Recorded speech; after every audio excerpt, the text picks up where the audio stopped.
क्या अब नैनीताल घूमने के लिए बाइक पर भी 100 रुपये एंट्री टैक्स देना होगा? या पहाड़ों की सैर अब पहले से ज्यादा महंगी हो गई है? और आखिर लोग इस नए नियम का विरोध क्यों कर रहे हैं? आइए इस ग्राउंड रिपोर्ट में आपको बताते हैं पूरी कहानी। उत्तराखंड की खूबसूरत झीलों की नगरी नैनीताल, जहां हर साल लाखों पर्यटक सुकून, ठंडी हवाओं और प्राकृतिक सुंदरता का आनंद लेने पहुंचते हैं, लेकिन इस बार शहर में बाहरी राज्यों और जिलों की बाइक से एंट्री लेते ही लोगों का स्वागत खूबसूरत नजारों से पहले 100 रुपए की नई एंट्री फीस से हो रहा है। दरअसल नगर पालिका परिषद नैनीताल की चुंगियों का संचालन नए ठेकेदार के हाथ में जाने के बाद बाहरी दोपहिया वाहनों से भी 100 रुपए प्रवेश शुल्क वसूला जाना शुरू हो गया है। यह व्यवस्था बुधवार रात 12 बजे से लागू हुई और गुरुवार के दिन बाहरी बाइक और स्कूटर चालकों से शुल्क वसूला गया। लेकिन जैसे ही लोगों को इस नए नियम की जानकारी मिली, विरोध शुरू हो गया। लेक ब्रिज चुंगी पर कई बाइक सवारों ने सवाल उठाया कि आखिर दोपहिया वाहनों से भी टैक्स क्यों लिया जा रहा है। वहीं भारी विरोध के बाद पालिका अध्यक्ष द्वारा देर शाम फिलहाल शुल्क वसूली पर रोक लगा दी गई है। लेकिन इसी मुद्दे को लेकर हम पहुंचे मौके पर और लोगों से जानने की कोशिश की कि आखिर यह फैसला सही है या फिर गलत। आज नैनीताल नगर पालिका के द्वारा एक डिसीजन लिया गया है और साथ में जो टेंडर किए गए थे चुंगियों के, उसके बाद एक डिसीजन आया है कि जो दोपहिया वाहन होंगे, जो बाहरी राज्यों से या बाहरी शहरों से जो दोपहिया वाहन होंगे, जो 04 नंबर की सीरीज के नहीं होंगे, उनसे 100 रुपए टोल टैक्स लिया जाएगा। इस समय हम उसी खबर की पड़ताल करने के लिए टोल टैक्स पे मौजूद है और मेरे साथ यहाँ पे स्थानीय निवासी है। आइए उनसे जानने के लिए बात करते हैं। सर, क्या नाम है आपका और कहाँ रहते हैं?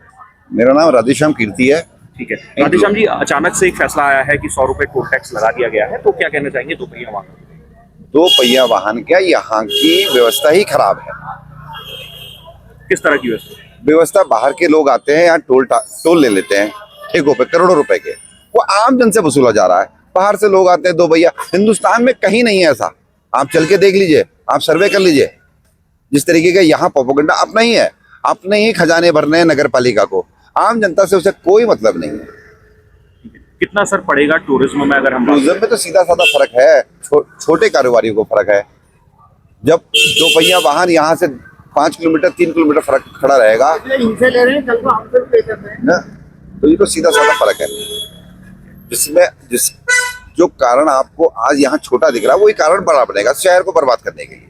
इनका कहना है कि नगर पालिका के बायलॉज में लिखा हुआ है कि ये लोग 100 रुपए ले सकते हैं इस रोड पे चलने के, तो क्या कहना चाहिए?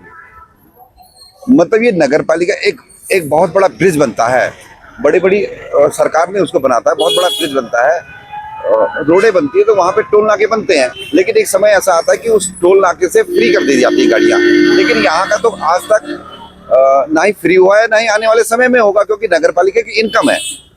सर, इससे पहले जब पार्किंग का शुल्क बढ़ाया गया था और साथ में जो टोल टैक्स बढ़ाया गया था, उससे कितना असर पड़ा था टूरिज्म में, और आने वाले समय में क्या असर पड़ सकता है, इसके बारे में बताइए। इसका तो सीधा साधा फर्क ये 2026 में दिख रहा है कि यहाँ शहर में जनता कम है और भीमताल भवाली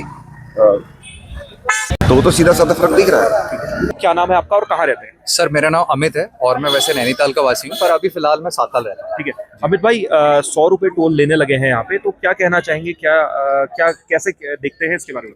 सर, इसको सबसे पहले तो मैं देख ही नहीं पा रहा हूँ इस चीज को। मेरे लिए ये देखना और आंख बंद करना दोनों बराबर हो जाएगा। अच्छा। मैं चाहूंगा कि यहाँ मैं आंख बंद करके पीछे ही बाइक खड़ी कर दूं अगर ऐसा रहा। एक टाइम पे नैनीताल में यहाँ पे निःशुल्क था आवागमन, पर अभी नैनीताल में जो है, अगर ऐसी टोल बढ़ता रहा, एक टाइम पे 200 किया, फिर 300 किया, फिर 500 भी कर दिया। अब आज जब मैं आ रहा हूँ तो मेरे को भैया ने वहाँ रोका। मैं जो एम्प्लॉई है, काम करने वाले, उनसे मेरे को कोई दिक्कत नहीं है सर। उन्होंने तो टेंडर लिया, वो कर्मचारी है बेचारे, वो तो अपना काम करेंगे, मैं मानता हूँ। पर ये कि यार, जब उन्होंने मेरे को रोका, उन्होंने कहा बाइक के 100 रुपए, मेरे को हो गया हार्ट अटैक। मैंने कहा यार भाई, ये क्या हो रहा है? नैनीताल में अगर ऐसे हार्ट अटैक आने लग गए इंसान को, यहाँ आके 100 रुपए अगर देने लग गए, मैंने कहा यार बाइक का भी चार्ज करने लग गया। बताओ, ये तो वही वाली बात हो गई कि उत्तराखंड में रह के आपको उत्तराखंड का होके भाई यहाँ पे शुल्क देना पड़ेगा रहने का, चलने का। आने वाले समय में मैं यकीन मानता हूँ कि शायद ये अभी इंडिया है ये, पर ये इसे अंग्रेज वाला सिस्टम बना लेंगे। जैसे पहले हम अंग्रेज के गुलाम थे ना, हमें टोल देना पड़ता था, शुल्क देना पड़ता था। इन्होंने हमें अंग्रेज वाला सिस्टम बना दिया। पता है कि जैसे अंग्रेज लोग क्या करते थे, हमसे टोल लेते थे, शुल्क लेते थे, ऐसा वाला अभी इंडिया वाले अपने ही नागरिकों से, उत्तराखंड वाले अपने ही नागरिकों से टोल लेने लगे। भाई आने वाले समय में यहाँ पे आप चलोगे ना, तो शायद आपको रुपए देने पड़ सकते हैं, मुझे लगता है कदम कदम के हिसाब से। शायद मैं ऐसा मानता हूँ सर। अमित भाई, पहले भी यहाँ पे शुल्क बढ़ोतरी हुई है पार्किंग को लेकर और टोल को लेकर जी, तो क्या कहना चाहेंगे? आपके द्वारा आरटीआई भी लगाई गई थी। यस, तो मैंने एक आरटीआई बीच में फाइल करी थी नगर पालिका के लिए। उसमें करीब 18 से लेकर 19-20 पॉइंट थे। अब मैं आपको मैं भेजूंगा वो आरटीआई, ताकि आप उसमें दिखा पाए हो। उनका मेरे को कॉल आता है, वो मुझसे कहते हैं आपने जो आरटीआई फाइल की है उसको हम इलेक्ट्रॉनिक फॉर्म में नहीं भेज सकते, आप हमारे यहाँ आइए और दस्तावेज देख लीजिए। मैंने कहा चलो ठीक है, आप दस्तावेज भेज नहीं सकते तो मैं आके देख लूंगा। अब उसमें मैंने कुछ पॉइंट ऐसे भी लिखे थे, जैसे कि नैनीताल में जो टोल है वो किस हिसाब से इसका जो शुल्क है वो निर्धारित किया गया था, तो नगर पालिका का उस बिंदु पर कहना था इस बारे में हम जानकारी नहीं दे सकते। अरे क्यों नहीं दे सकते आप जानकारी? क्या आपके यहाँ जब मीटिंग चल रही है तो भाई ऐसा थोड़ी नीलामी थोड़ी लग रही है कि 500, 600, 1000, 2000, ये नीलामी वाली बात नहीं है सर। एक आम आदमी से आप टोल जो वसूलने वाले हो ये उसकी बात हो रही है, तो आप उसका आंसर मेरे को क्यों नहीं दे सकते? बीच में शायद मैं नगर पालिका कल, आज तो मुझे पंगुड़ जाना है, कल मैं आते टाइम उनके ऑफिस जाऊंगा और मैं आपको ये अपडेट दूंगा। आप लेटर अपनी वीडियो में अपडेट जरूर दीजिएगा कि इन्होंने वो शुल्क किस हिसाब से निर्धारित किया या क्यों नहीं किया है, इसका आधार क्या था। ठीक है, टूरिज्म में कितना असर पड़ेगा जो ये आज हुआ है, इसके बारे में थोड़ा। सर टूरिज्म पे असर तो टूरिज्म पे ही पड़ना है, जो आम नागरिक हैं। आप, मैं आपको एक बात बताता हूँ, आप वैसे ही जानते हैं कि 2024 तक क्या बोलते हैं सीजन हर जगह बढ़िया चलता था। 2025 और 26 में आप लोगों ने टूरिज्म में और सीजन में गिरावट देखी, ये सबको पता है। एक टाइम पे नैनीताल में जो क्राउड था वो अब नहीं रहता है, हम सभी जानते हैं। एक टाइम पे नैनीताल में ऑफ सीजन भी सीजन ही रहता था, पर अब धीरे धीरे आप देखो कोई भीड़ ही नहीं है, कोई जाम ही नहीं है, नैनीताल बढ़िया हो रखा है। तो भाई टूरिज्म में तो इससे होगा ही होगा असर, क्योंकि जो टू व्हीलर वाले हैं या फिर क्या बोलते हैं जो गाड़ी वाले भी हैं, जिस हिसाब से टोल बढ़ाते जा रहे हैं, आने वाले समय में भाई मिडिल क्लास वाला तो मुझे लगता है आना शायद पसंद नहीं करेगा। वो अपना रुख बदलेगा द्वारा हाट या फिर क्या बोलते हैं इधर उधर हमारे जो चार धाम है उनकी तरफ, नैनीताल शायद नहीं आएंगे लोग।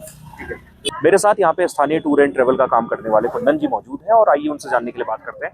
कुंदन जी, आज एक नया रूल लागू हुआ है, पता ही होगा आपको। जी जी। क्या कहना चाहेंगे, क्या असर करेगा पर्यटन पर और कैसे देखते हैं इसके बारे में? देखो, छोटे मोटे लोगों पर असर तो करेगा, जो गरीब लोग हैं, जो बहुत मतलब लोअर तबके के लोग हैं, उनपे तो असर करेगा, लेकिन एक जो लेवल के लोग हैं उनमें कोई इसका असर नहीं होगा। इसका असर होगा आने वाले एक आध साल के अंदर नैनीताल वालों को इसका असर झेलना पड़ेगा। कैसे देखना है? क्योंकि किसी का, सबका घर तो ऊपर ही को है, माल रोड से अगर टोल कटा के जाना ही पड़ेगा, 10 काम होते हैं, नगर पालिका जाना है या कोई और काम है, हॉस्पिटल जाना है, 10 तरीके के काम है, वो जाएगा तो वो हो सकता है आने वाले टाइम पर ये उन पर भी ये लागू करेंगे। अभी तो नहीं कर रहे हैं, अभी ये देख रहे हैं कि अभी तो ये ट्रायल चल रहा है इनका। 100 रुपए लेना, अभी लोग विरोध कर रहे हैं, तो अभी कोई विरोध नहीं कर रहा है, इसलिए ये ले रहे हैं। अगर वो देख रहे हैं कि यार ट्रायल करते हैं, अगर विरोध करेंगे तो ये बंद करेंगे, नहीं करेंगे तो चलते रहेगा, ऐसे ऐसे करके ये लोकल वालों से भी लेना स्टार्ट करेंगे। क्या ये 100 रुपए लेना सही है या गलत है? सीधे ये 100 रुपए तो बहुत ज्यादा है, इतना नहीं होना चाहिए। 10-20 रुपए मानते हैं, 10-20 रुपए बाइकों का इतना होना चाहिए। अगर वो भी बाहर के, अगर ये आने वाले टाइम में हो सकता है, हमारा भी हो सकता है ऐसा। ठीक है, तो ये थे हमारे साथ स्थानीय टूर एंड ट्रेवल कारोबारी। थोड़ा सा एक प्रॉब्लम हमें और भी है, आपके माध्यम से हम कहना चाहेंगे कि लोगों तक अपनी आवाज पहुंचाना चाहेंगे कि यह है, हम यहाँ मैं 20 साल से ये काम कर रहा हूँ, ठीक है। मैं मतलब स्टार्टिंग ही हमने यहीं से कर रखी है, यहीं से मतलब काम हमारा ये कर्म भूमि है, ये समझ लीजिए। हमने यहाँ 2008 से मैंने यहाँ स्टार्टिंग कर रखी है। 2008 से मेरे पास मतलब 2010 में मैंने पहली गाड़ी खरीदी, ऐसे 2-3 गाड़ियाँ भी हैं मेरे पास, तो मैं तब से काम कर रहा हूँ। आज ये डोमिसाइल की बात करते हैं, ये कहते हैं कि आपका डोमिसाइल होना चाहिए यहाँ पर। ये अगर हमारे पास ऐसा कुछ नहीं है, हम अपने मेरे बड़े भाई वहाँ सरकारी जॉब में हैं, उनके साथ में रहता हूँ, तो मैं वो बिजली पानी ये चीज़ें नहीं ला सकते हैं। वो बहुत सारे ऐसे लोग होंगे जो किसी के उसमें रहते हैं, तो उनके पास रिकॉर्ड नहीं है, तो ऐसे लोगों के लिए कुछ तो व्यवस्था होनी चाहिए। हमारे साथ यहाँ पे जो चुंगी टोल टैक्स का जो ठेका है उसके कर्मचारी हमारे साथ यहाँ पे मौजूद है और आइए उनसे जानने की बात करते हैं। सर, क्या नाम है आपका और क्या नाम है आपकी कंपनी का? मेरा नाम है राघव और हमारी कंपनी का नाम है MG सॉल्यूशन। ठीक है राघव जी, कल रात से ये ठेका आपके हैंडओवर जी, रात के 12 बजे के बाद। ठीक है, 100 रुपए नियम लागू कर दिया गया है। हाँ, 2 व्हीलर के लिए उसमें नियम और शर्तें ये हैं कि UK 04 से या बार काउंसिलिंग के वकील हैं या प्रेस के हैं या कोई और भी जो है डिपार्टमेंट है, उससे जो है अभी हमने पैसा वसूला नहीं है, ना ही पैसा लिया है। बाकी जो भी हमारी नगर पालिका के साथ में नियम और शर्तें हैं जो भी है उनका हम पालन कर रहे हैं। लिया जा रहा है ये 100 रुपए, क्या नगर पालिका का कोई नियम है या उनका? हाँ, नगर पालिका के आदेश पे ही हम जो है 100 रुपए की रसीद जो है कस्टमर को प्रोवाइड करा रहे हैं। मतलब आपका अपना कुछ नहीं, हमारा अपना कुछ नहीं है।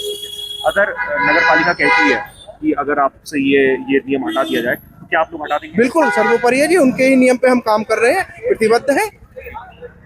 तो ये थे हमारे साथ राघव जी, जो जिनकी कंपनी ने यहाँ पे इस चीज़ का ठेका लिया है, इस टोल टैक्स का ठेका लिया है। उनका कहना है कि जो भी ये पैसे लिए जा रहे हैं वो नियमानुसार लिए जा रहे हैं, जो कि नगर पालिका के नियमों के अंदर है। मेरे साथ बस इतना ही।